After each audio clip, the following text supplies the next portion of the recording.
En la continuación del curso Taller Calidad de Semillas, Datos Confiables para Resultados Exitosos, desarrollaremos en esta oportunidad la primera parte del análisis de pureza físico-botánica, uno de los test contemplados por las reglas internacionales, cuyos detalles de procedimiento y elementos se detallan en el capítulo 3.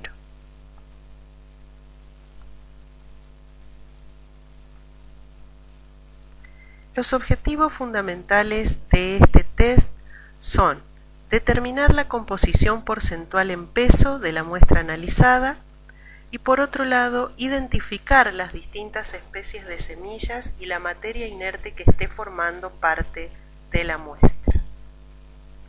Si consideramos las aplicaciones que tienen los resultados obtenidos a partir de este análisis, podemos mencionar muchas, pero básicamente destacaremos las que son de interés directo del productor o cliente que ha remitido la muestra, que es la utilización del dato que se obtiene como resultado de este análisis en el cálculo de la densidad de siembra. Y por otro lado, la determinación del valor comercial de la semilla que se está analizando. Tengamos en cuenta que existen a nivel nacional e internacional restricciones o influencia directa sobre el valor comercial de la presencia de ciertas especies que pueden estar contaminando, por decir de alguna manera, la muestra de semillas que se está analizando. En cuanto a lo que es el trabajo del propio laboratorio, es determinante la realización del análisis de pureza por cuanto se origina a partir de este ensayo la fracción de semilla que será utilizada para realizar el resto de los análisis que puedan haberse solicitado para una muestra de semillas. Entonces, cuando realizamos un análisis de pureza físico-botánica, nuestro objetivo general en el laboratorio es obtener, a partir de la muestra de trabajo, 3 fracciones o partes que llevaremos al registro de peso: la fracción de semilla pura, la fracción de otras semillas y la fracción de materia inerte. Cuando hablamos de muestra de trabajo, ustedes deben recordar que ya en el capítulo de muestreo desarrollamos los conceptos relacionados con la utilización de la tabla 2A de las reglas internacionales, en el cual se especificaban para toda una lista de especies cuál es el tamaño máximo del lote de semillas que puede ser considerado como origen de la muestra, cuál debe ser el tamaño de muestra que se puede remitir al laboratorio y que por lo tanto constituirá lo que la muestra recepcionada en el laboratorio y que debe tener un tamaño mínimo considerado como posible para someter a análisis, y que a partir de esta muestra recibida en el laboratorio, a través de un procedimiento particular que llamábamos cuarteo o uso del divisor, nos permitía obtener la muestra de trabajo, que también tenía un tamaño mínimo que se consideraba como el que estaba adecuado para realizar el análisis de pureza.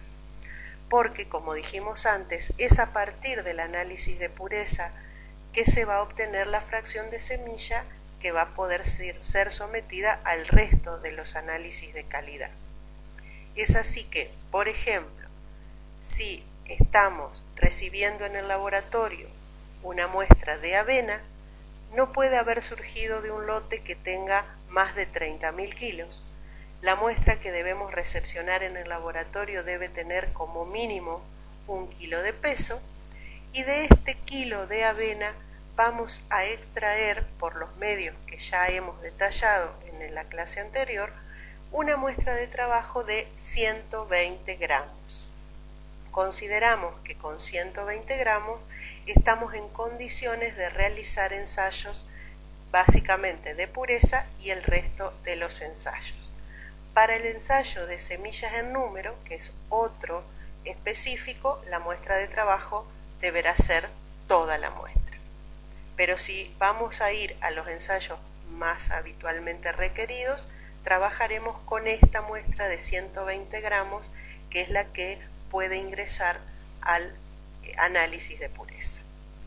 Si tomamos otro ejemplo, por el caso de soja podría ser, trabajaríamos también con una muestra recibida de 1 kilo, pero necesitaríamos una muestra de 500 gramos como muestra de trabajo para iniciar el ensayo de pureza. Si hablamos de alfalfa, por ejemplo, recepcionamos 50 gramos, extraemos por los medios conocidos 5 gramos y esos van a ser los gramos que ingresen al ensayo de pureza.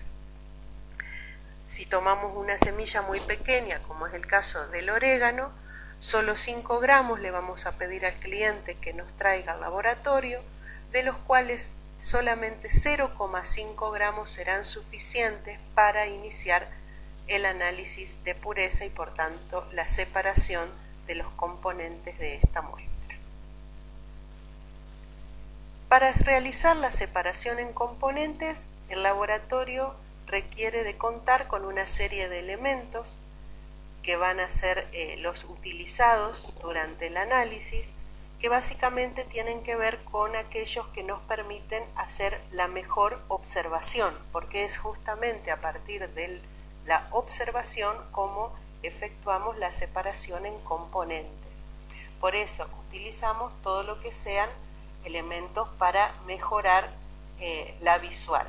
Lupas de mano, con luz o sin luz, lupas de escritorio, inclusive lupas binoculares para las especies de semillas más pequeñas.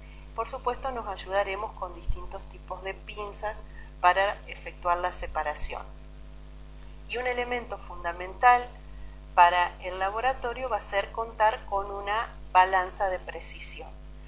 Aquí nos vamos a detener en un segundo porque en el caso de que el análisis de pureza esté contemplado dentro de aquellos que el laboratorio decide solicitar acreditación y por lo tanto deberá afrontar auditorías para lo que es metodología e infraestructura de realización del ensayo, cuando se trate de ensayos de pureza acreditada, la balanza deberá contar con la precisión que se exigen en las normativas para después afrontar la auditoría.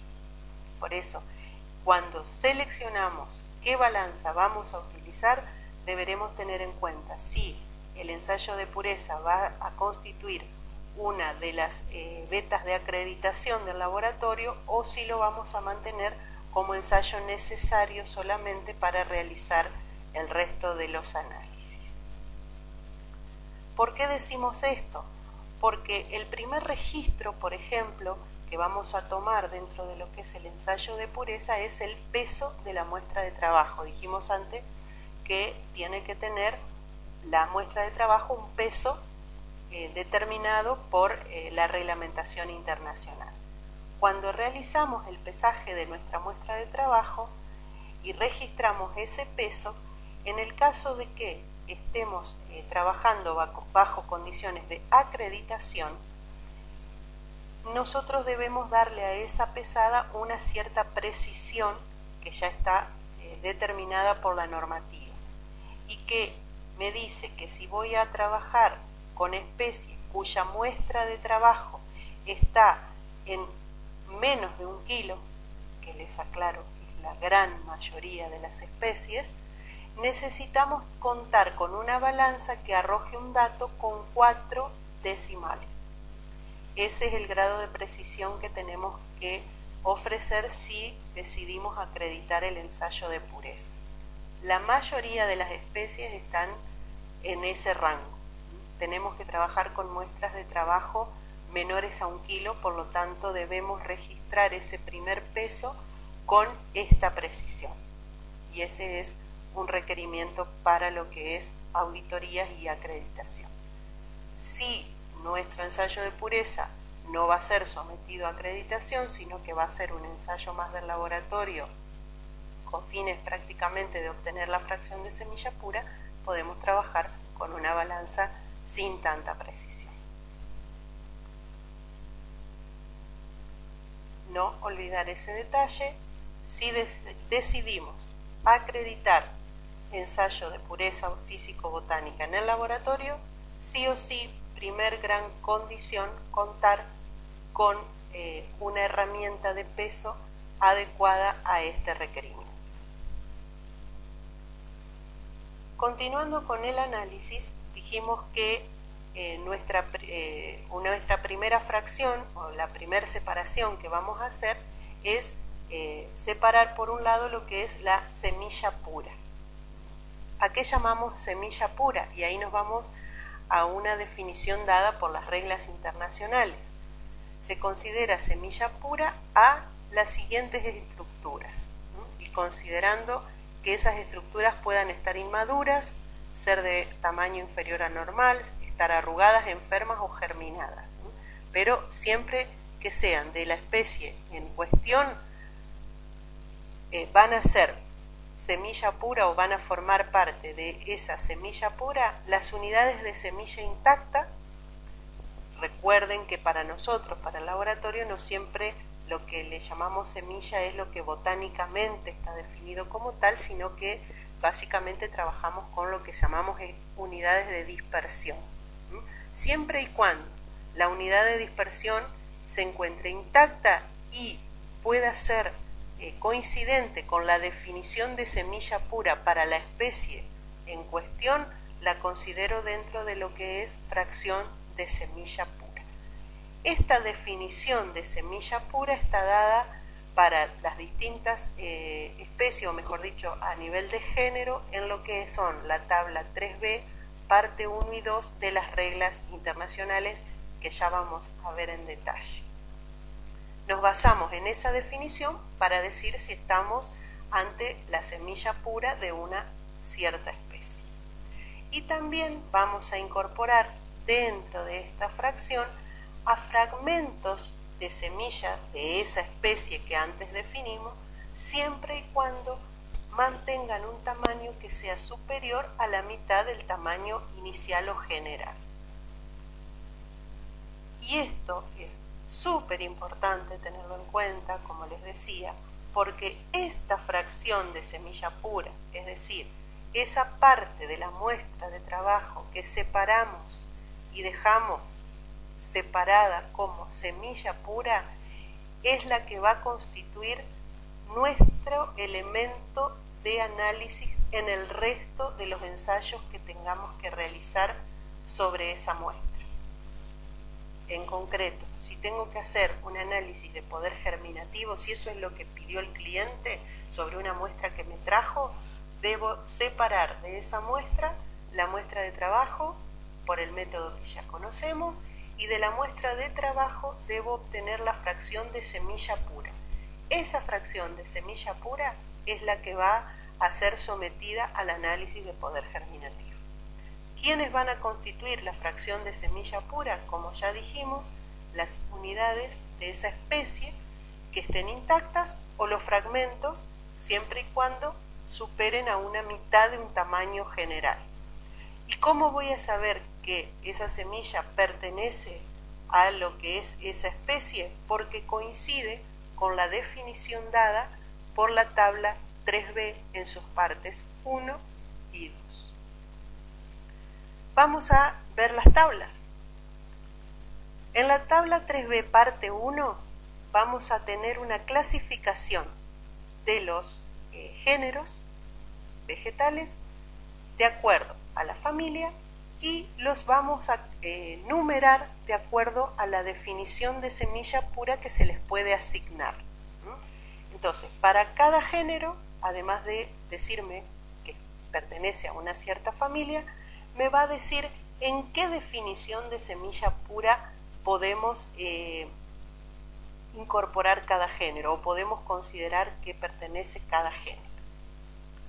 Para irnos a ejemplos concretos, si estamos hablando de avena, sabemos que es uno de los géneros de la familia de las poáceas, y la definición de semilla pura para el género avena va a ser la que está numerada como 33. Esta última columna, Cháfines hace una descripción de ciertas especies en cuanto a que pueden tener una estructura morfológica que las hace de tal manera que son semillas que no fluyen fácilmente porque pueden tener apéndice, pueden tener restos de gluma, etc. Entonces las considera como especies cháfines, que aproximadamente se traduce como brososas, pero que en concreto se refiere a ese tipo de especies que por su estructura, por su morfología, no fluyen naturalmente como podría ser el caso de una soja o de una alfalfa. Vamos a otro ejemplo concreto. Si hablamos de soja, género Glycine, de la familia Fabáceas, la definición de semilla pura para este género está dada por la número 11. Si vamos a girasol, de las familias Asteráceas, la definición de semilla pura para el girasol está en el número 4. En el caso de maíz, también de las Poáceas, corresponde a la definición que lleva el número 40. Fíjense que dentro de una misma familia voy a tener definiciones de semilla pura que no son coincidentes. Por eso es importante consultar la tabla para saber qué estructuras van a ir a la fracción de semilla pura de acuerdo al género con el que estoy trabajando. Y ahora me voy específicamente a esas definiciones que están justamente en la parte 2 de la tabla 3.1. Tomando el primer ejemplo de la avena, porque es uno de los más, completitos o los más complicados, la tabla 3.1 en su parte 2 me dice que van a ser consideradas semilla pura del género avena las espiguillas donde lema y palia están encerrando un cariopse, que en caso de Festuca, Lolium y Festololium, que son otros 3 de los géneros que forman parte de esta definición, se considerará que el tamaño del cariopse debe ser de al menos 1/3 de la longitud de la palia. O sea, aparte de que esté adentro de lema y palia, en el caso de estas 3 especies debe tener básicamente ese tamaño. También formarán parte de la fracción de semilla pura de avena los cariopses libres. Las partes de cariopse que estén libres en la muestra y que tengan un tamaño que supere a la mitad de un tamaño general, y también las espiguillas que puedan o no tener adosadas otra espiguilla fértil o infértil, siempre y cuando no esté por encima del extremo de la espiguilla fértil. También van a formar parte de la fracción de semilla pura, en el caso de avena, lo que llamamos unidades de semilla múltiple, que son cuando tenemos 2 o más espiguillas que se mantienen juntas. En este caso, estas estructuras, ya sea que mantengan o no las glumas, se consideran unidades de semilla múltiple y están consideradas dentro de la fracción de semilla pura. Estas deben permanecer intactas, o sea, no las tenemos que separar, a menos que el cliente quiera saber qué pasa con la calidad de las semillas que se presentan como unidades múltiples al principio. Pero en general no se las separa, se las deja como están, se las deja así intactas para seguir analizando la muestra. En el caso de la avena, que tiene una estructura específica, se considera que puede haber una espiguilla basal que tenga una flor una flor fértil, pero en ese caso no va a estar dentro de la unidad de semilla pura. Todas las demás deben ser consideradas unidades de semilla múltiple. Y para sacarnos las dudas, ahí está el gráfico donde podemos ver cómo se nos pueden presentar las unidades de semilla de avena. Pueden presentarse como unidades simples o como unidades múltiples, pero de todas maneras van a ir a formar parte siempre de lo que es unidades de semilla múltiple, excepto esta, la número 3, que se considera que si está en si pertenece a esta condición, podría no ser fértil la semilla. Nos vamos a otro ejemplo. Definición número 11, dijimos que correspondía al género glicine. En ese caso son parte de la semilla pura todas las semillas que mantengan alguna parte de testa adherida, es decir, alguna parte de tegumento adherido. También van a formar parte de la fracción de semilla pura partes de semilla, siempre y cuando sean mayor en tamaño a una mitad del tamaño general, y siempre y cuando mantengan algo de tegumento. En general, para las fabáceas se considera que los cotiledones que están rotos, pero que mantienen el tegumento, van a quedar dentro de la fracción de semilla pura. También van a ser semilla pura las semillas o partes de semilla, van a quedar fuera de la fracción de semilla pura las semillas o partes de semillas donde no quede nada de tegumento. Aunque esté entera la semilla, aunque sea más que la mitad del tamaño general, si no tiene tegumento, se va de la fracción de semilla pura. Y en general, para las fabáceas, los cotiledones que están separados se consideran materia inerte, independientemente si mantienen el eje embrionario o si tienen testa o no. Si están los dos cotiledones separados, ya salen de lo que es fracción de semilla pura. En maíz y trigo, la definición número 40 dice que van a formar parte de la semilla pura todos los cariopsis que se encuentren de la especie o las partes de cariopsis que sean de un tamaño superior a la mitad del tamaño original. En el caso de girasol, define que van a formar parte de la fracción de semilla pura los aquenios con o sin estructuras de protección, incluyendo aquellos que puedan tener más de una unidad seminal fusionada. También pueden ser parte de la fracción de semilla pura partes de aquenios, siempre y cuando superen a la mitad del tamaño general, excepto aquellos en donde sea obvio que no hay semilla.